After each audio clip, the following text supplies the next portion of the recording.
Alone, alone, all alone, alone on a wide, wide sea. And never a saint took pity on my soul in agony. The many men, so beautiful, and they all dead did lie. And a thousand slimy things lived on, and so did I.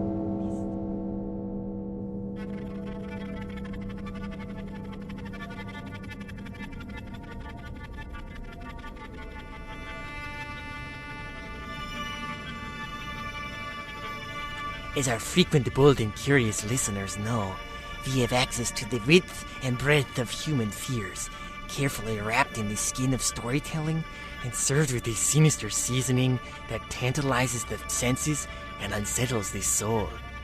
We've been proud to offer fine dishes so far that have come in a variety of terrors. And yet, only now do we consider seafood.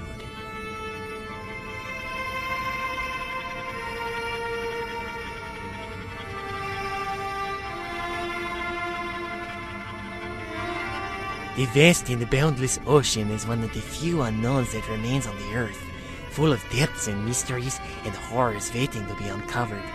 In tonight's play, a wayward cruise ship drifts ever closer to a dreadful fate, and her crew begin to see mankind's many fears of the sea come to life.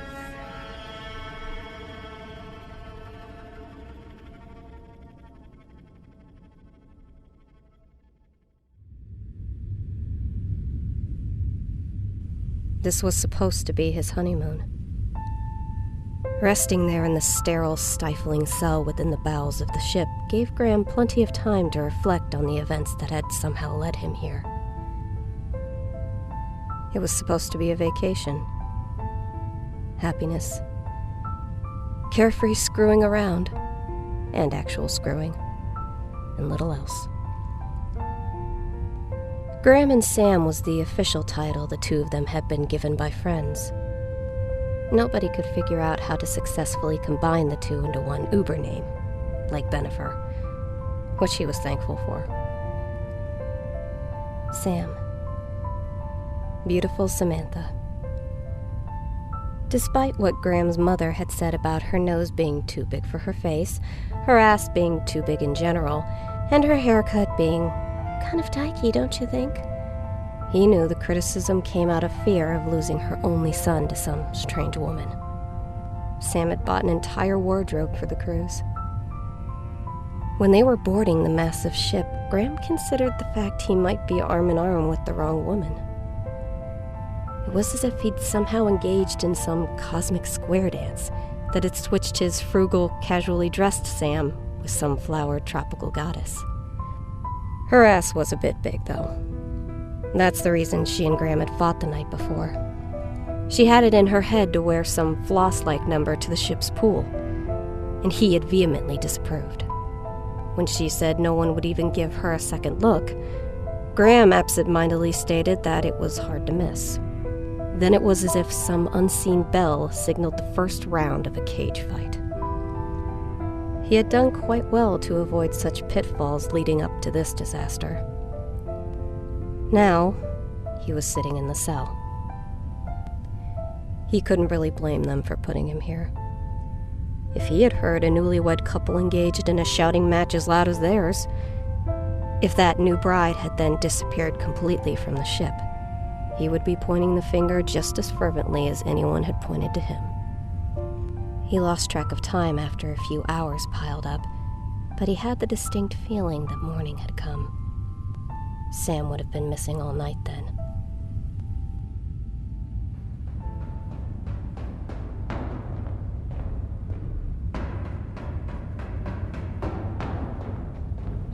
Hey! Hey?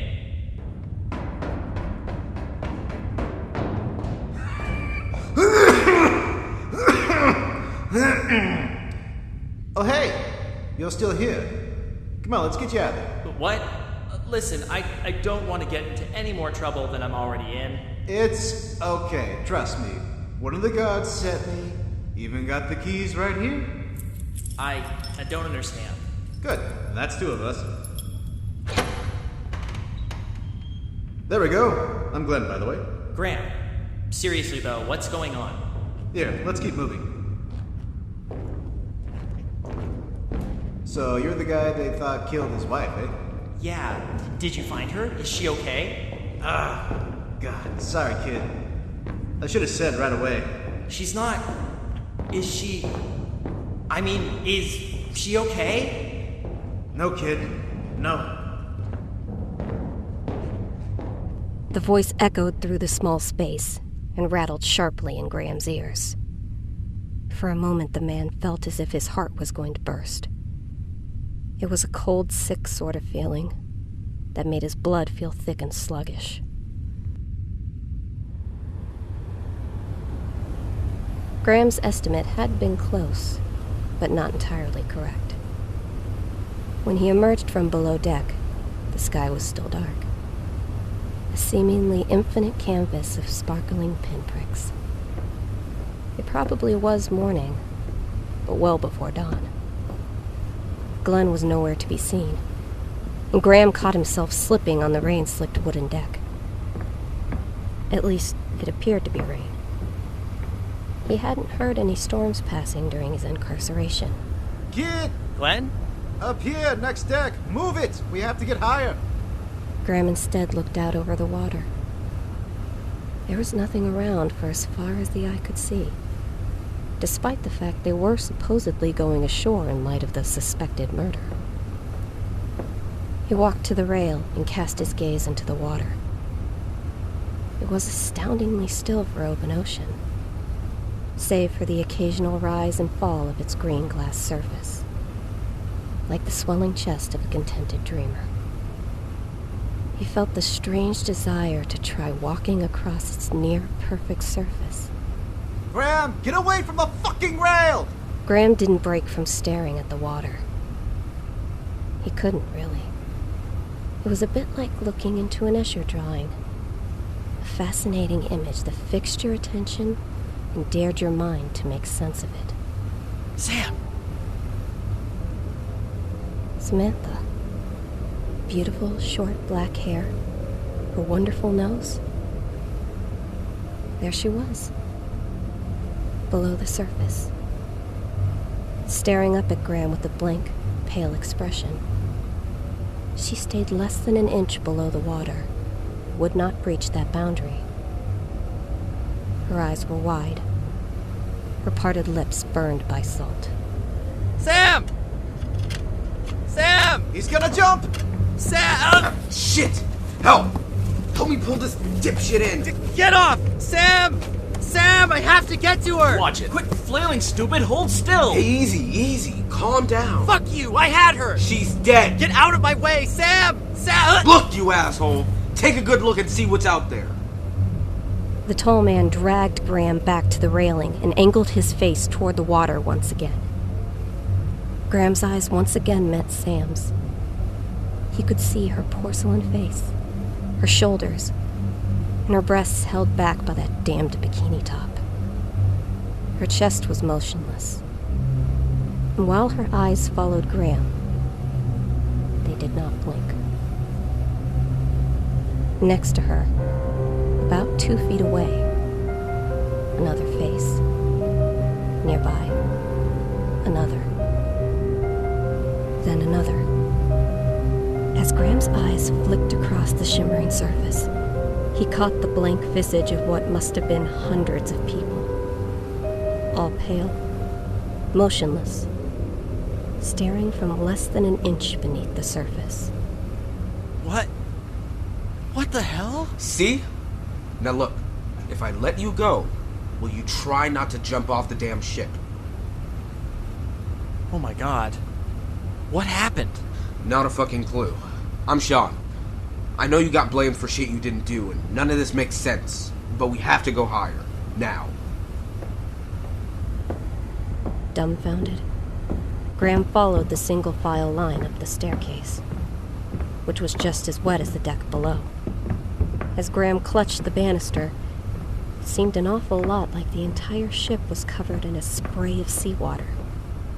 He also took stock of the people around him. Sean, who led the way. Glenn. 2 other men with a young boy, and an elderly man dressed all in white. The group didn't stop until they reached the highest point of the metal hulk. Alright, everyone's on watch. Nobody sleeps. Not until we get our heads around this thing. Hang on a sec. Who died and left you in charge? Everybody. Everybody died. Oh, I'm sorry. I think I'm the one with the security badge. This gives me authority over you and your... brother? Lover? I'm not one to judge. My brother. And thank you for thinking my standards would be that low. Well, someone's not getting any tonight. Oh, shut the fuck up! Watch it. Watch it? I said shut the fuck up! Who the fuck are you people? What the fuck is going on? And why the fuck is my fucking wife out in the goddamned water? Tell me right now! I understand you're upset. And confused too. We're all upset and confused. Truth be told, none of us know what's happening. I wish I could tell you everything. Fuck, I'd love to. The fact is the whole thing is a fucking joke. And you are? Kenny, this is my brother Jack and his kid, Miles. Dude, I'm only here because Jack's wife is a pantsuit power bitch who canceled her vacation to climb the corporate ladder and suck some dicks. Kenny, bitch is a bit strong. She's just not into the whole tropical beach and having fun thing and... Well, okay, we'll just go with bitch. Your wife was the first one to go missing. The first one we noticed, anyways. Probably not really the first one. One here, one there. No, we didn't notice. Then they started showing up again. Just faces under the water, looking up at us. A few guys drove in after them, all men, and they hit the water with these big splashes like kids doing cannonballs. But after that, the water was undisturbed. They went under and didn't resurface. Everything just went scary still, like Alice going through the mirror. Looking glass. Whatever. We're a ghost ship. There was a boat years ago where everyone disappeared and nobody was found, ever again. Stuff like that happens. Nobody believes it, but it does. And now, we can all see it's true. No such thing as ghosts. There's no way. Well, it's just a theory. So again, you're saying my wife is dead. A ghost? Don't you fucking say that! Everybody, calm down. We're all in the same boat here. Oh, hey, the same boat. Wow, I just got what that means.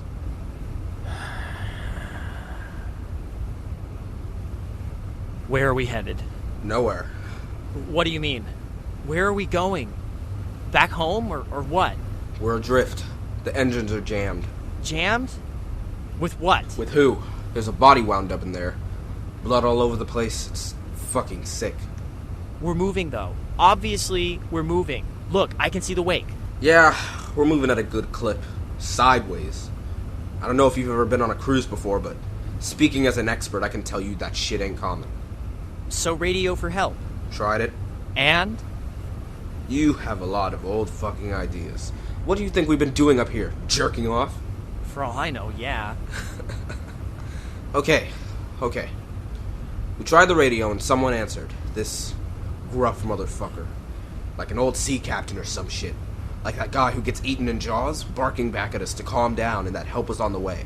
Ah, at least there's that. You'd think so, but I got the feeling something wasn't right about this clown. He's all grizzled and corny as fuck. It's just too on the nose, you know? So I got this crazy fucking idea, and I asked the guy a question. I'm talking to him over this shitty, crackling radio, and I ask him how many fingers are on the human hand. I mean, I have no idea where this damn question is coming from, just to this weird place in the back of my head that's bitching at me to ask. The line's quiet for the longest time. Just dead air. Static and shit. Then this guy comes back and barks out the answer. 5. 8. I don't understand. Neither did he. Whatever. Bastard didn't know how many fingers people had because it wasn't a person. It took a random guess. I just backed off the radio all dumbfounded or whatever the fuck. And this thing is calling out to me. It's just going, "Come back, Sean. Sean, come back. Come back, Sean. Do you want rescue or not?" Never told the fucker my name.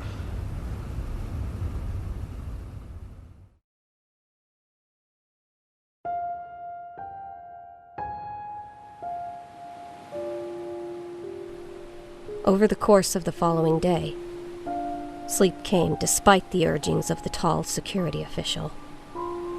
There was no getting their heads around whatever had been occurring, and so one man took watch while the others let their frantic minds achieve some sliver of rest.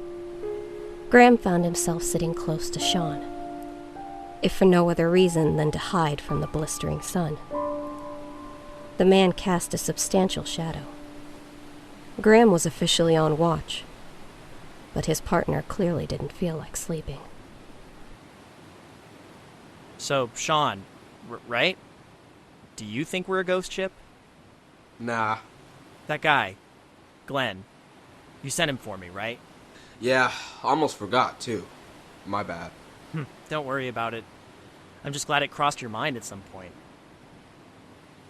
You ever read Odysseus? The Odyssey, you mean?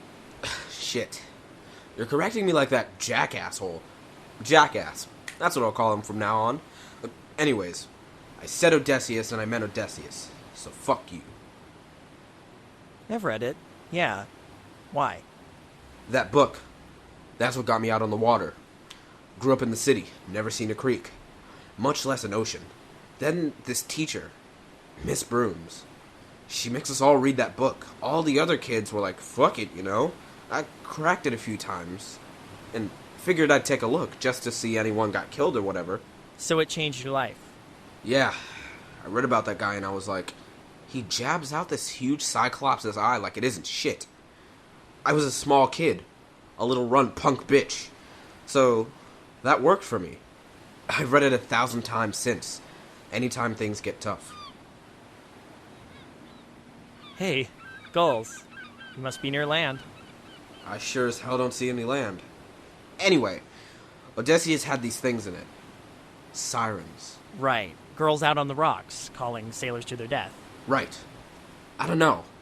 I'm just thinking about that now. Like how dudes jumped in to save people and they didn't come up. Like how there's no women left here. Just a bunch of swinging dicks and hanging balls. You think whatever's out there, that it's trying to tempt everyone overboard? Maybe. Fuck if I know. I always loved the water. Grew up with my dad on a houseboat. Mom was in rehab, but not the drug kind. Physical therapy, he put her there. Sorry, man. Thanks. Anyway, sure, I liked the ocean. Not sure about that now. I'll probably develop a phobia. If we live. If anyone back home believes us and we're not locked away.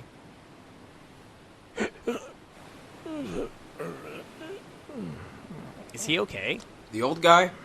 Yeah, I think so. Let him sleep. I haven't heard him say a word this whole time. Do we even know his name? Doesn't talk much from what I've seen, and none of us have asked his name. I try not to get on his ass about stuff. I don't know what kind of condition he's in. Good point. I used to make wishes.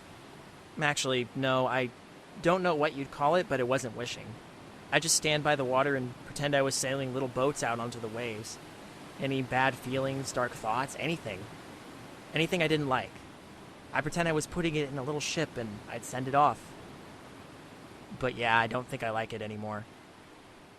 Whoa! The hell was that? Dunno, sounded like something hit the deck. Motherfucker! Motherfucker! Kenny! What the fuck, man? What's going on? Speak up! Look at that fucking thing that fell out of the fucking sky and it fucking hit me. Jesus Christ! What? What is it? Hold on. Don't touch it! Oh, shit. It's a finger. God damn. Look! Oh my god, look! Swirling in the sky above them all was a cluster of seagulls. The churning mass gave the impression of 100 feathered bodies circling a drain. They moved in unison, in an unending loop. They're so quiet. Oh shit! It went in my mouth! Something went in my mouth! Downstairs! Down! Down! Matter began to rain down upon the men. Fingers, toes, eyes, lips, bits of unidentifiable flesh with hair intact. Each gruesome mote fetid and lacerated by the small golden shears of a beak. the rush back to the lower level was much less orderly than the trip up.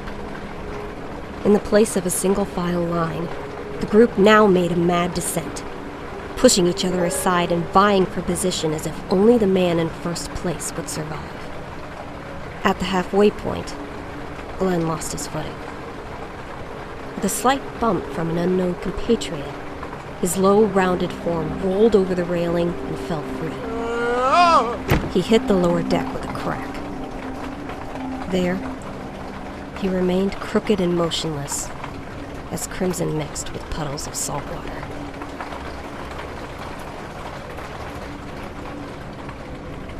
As the group entered the dining hall, the echoing clatter of meat and bone gradually grew sparse, then ceased.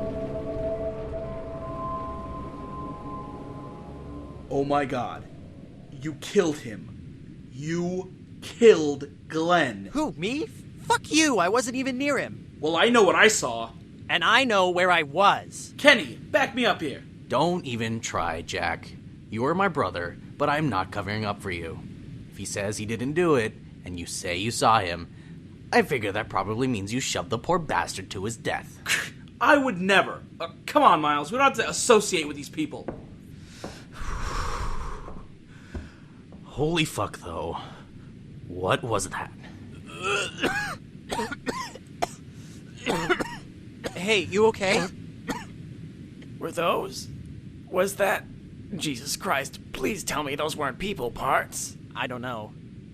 Sean? Hey, Sean, fearless leader. It doesn't want us to hide. It doesn't want us to live. It wants us down here, on the lowest deck. It wants us in the water. I don't care what it wants. All that matters now is what we want. And I assume everyone here wants to go home. Pull it together. Right. I don't want to go wherever this ship is headed. Yeah. Okay. Yeah. We're going home. How exactly are we going to accomplish that? We don't have an engine, we're drifting sideways, and the radio only patches us through Eight Fingers Pete, the scary-ass pirate. Even the birds hate us. The birds! We are on the shit list of a kind of animal. There's only one thing we have left. No. You're not talking about... No. What? Life raft. The sunset cast an eerie streak of crimson through the door and across the room. Sean's shadow now seemed like that of the towering cyclops he'd mentioned.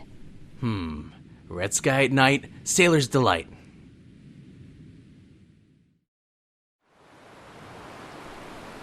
No stone was left unturned. No cabin unopened, no emergency kits spared. When all was said and done, nothing remained that could be of any importance. First aid items, flares, bottled water, even umbrellas and blankets to keep out of direct sunlight. All right, Jack, what have you got? 24-pack of water bottles. Guys, we're gonna be too heavy. We can't take everything. We'll sink. Water is the most crucial thing. Don't worry, we'll spread it out. Here. If we keep the weight distributed, we should be fine. That's nice. I like it. You're a problem solver. Or probably some kind of tech geek or something, right? Bingo. I'm in IT. You're an it?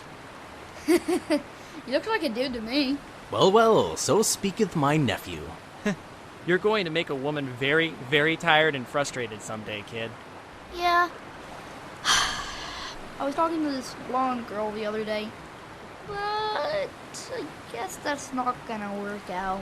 She was the cruise director! Attaboy, Miles, high five! The faces were still there when the men began preparing their raft. The vibrant orange thing seemed inappropriate given the situation. Being easily spotted was usually a good thing. But not now. The people in the water, those faces, had rearranged themselves while the men hadn't been looking. Entirely different visages peered upward, never daring to pierce that boundary between ocean and air. This is a really fucked up idea. I don't know, I think we'll feel better if we're in charge of our own fate. No more aimless drifting. Just 6 tough motherfuckers with oars and elbow grease. I'm sorry. I can't do this. The fuck you can't? I'm serious now. I can't do this. I can't swim, and even if I could, I wouldn't be able to at my age. I'm not going down there with those people. I'd rather kill myself. It's like you said. I'm in charge of my own fate. I don't leave men behind. You're coming with us. Got it? Okay. In the meantime, why don't you go have a seat in the shade? We've got things covered here. Poor guy. You could have at least asked him to get more supplies. He looks pretty defeated to me, Sean. Leave him alone. We got this. He needs a break. Miles and I got the flares. Cool. How many? I counted a dozen. I figure we keep most of them stored in plastic baggies here, but we each keep one on ourselves, just in case.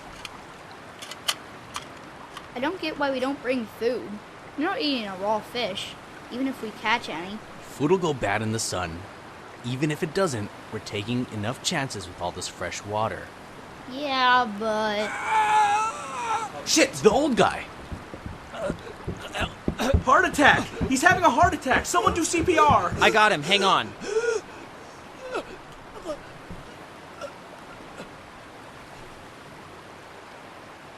He's dead.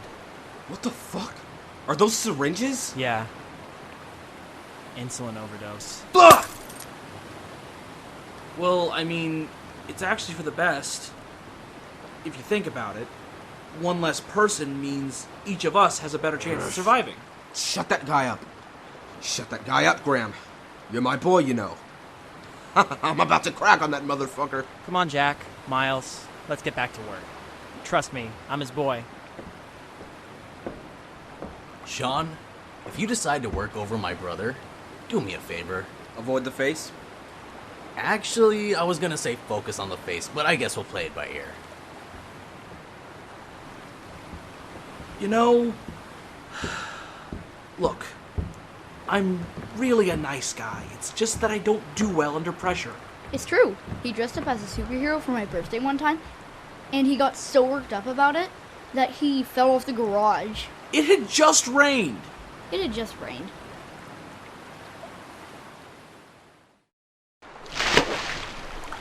Everything seemed to be in place when the remaining group lowered their raft into the water. Each of them half expected the thing to completely disappear once it hit the waves. If the things, below could subdue able-bodied victims, they could easily drag down the bobbing orange disgrace. Yet there it sat, slowly rising and falling on the water, doing nothing it shouldn't. Sean was the first one down. Using metal ladder rungs built into the side of the vessel, he descended to the tethered raft with all of the unflinching bravado the others had come to expect from him. When Sean's feet landed in the raft, again, all involved expected it to quickly disappear with him aboard. Especially Sean himself. I think it's okay. Great. What's our marching order? Miles should go last. Right. Graham? I'll go next. You follow me.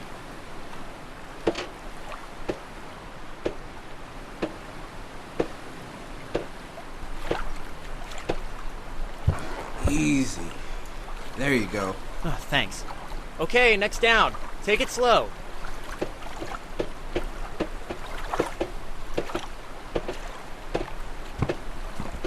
You didn't have to follow so close to me, bro. Sorry.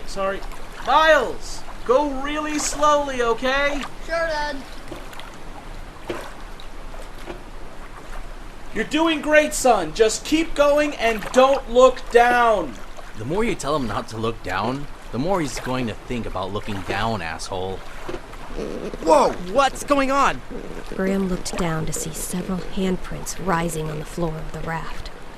Palms, fingers, all pushing upward from below, moving in unison, sliding the raft from its proper location. As Miles' foot reached the raft's edge, it suddenly jerked to the side. No! Jesus fuck, no! Jack! You can't jump in. You'll vanish too. Let go of me! My son! I have to get my son! Oh God! Oh God! The mast! Lash him to the mast! Dad! Dad! Dad! Miles! Miles, where are you? Oh, thank you, Jesus. Oh, he's alive. I don't see him. Jack, I hate to say this, but... Dad! Dad! Dad! I'm coming, Miles! Don't! Well, I'll be damned. I never would have thought. Little guy's a survivor. You don't know the half of it. You didn't surface. I don't see either of them. Dad! Miles? Oh no. Graham could only point to a gull bobbing on the waves some 20 feet away. It regarded the men with a sideways glance, a wild eye, then threw back its head. Dad! Dad! Dad! Dad! Dad! Dad! Dad! Dad! A chorus of identical voices, all belonging to Miles, rose up around the raft. In all directions, seagulls could be spotted in the distance. In unison, the gulls took flight and disappeared into the darkness above. With a set jaw, Kenny glanced down at the water for one fleeting moment. There, he caught sight of Jack and Miles side by side. Pale, staring, expressionless. He immediately looked away. Graham, Kenny, and Sean stared up into the night, toward the stars, and waited for the next horror to be unleashed upon them. Instead, they were met only with the sound of their own breathing and the slow, steady shift of the waves.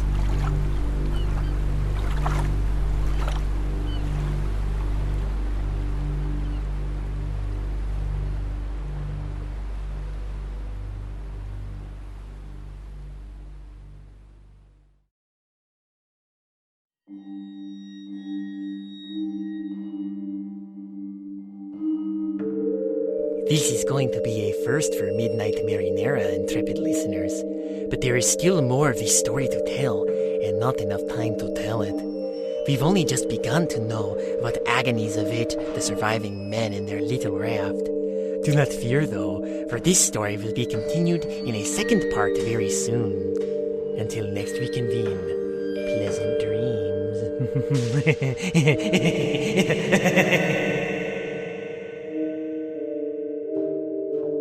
Midnight Marinara is a bi-monthly podcast written, produced, directed, and mixed by David King. This episode featured the voice talents of Sarah Williams, David King, Matt Holley, Peyton Pearson, Fabian Alonzo, Marcel Alonzo, and Sam Kuczynski. Red Sky at Night is based on the original short story written by Slimebeast. You can read this and other works of his at slimebeast.com. Comments, suggestions, vacation packages aboard the Flying Dutchman? Please feel free to leave feedback wherever you hear this. Email us at midnightmarinara@gmail.com and follow us on Twitter and Tumblr. And hey, if you want to contribute something to the show and save us all from a watery grave, consider becoming a patron by signing up for Midnight Marinara's Patreon page with a small monthly donation. Every little bit helps, really. And hey, thanks for listening.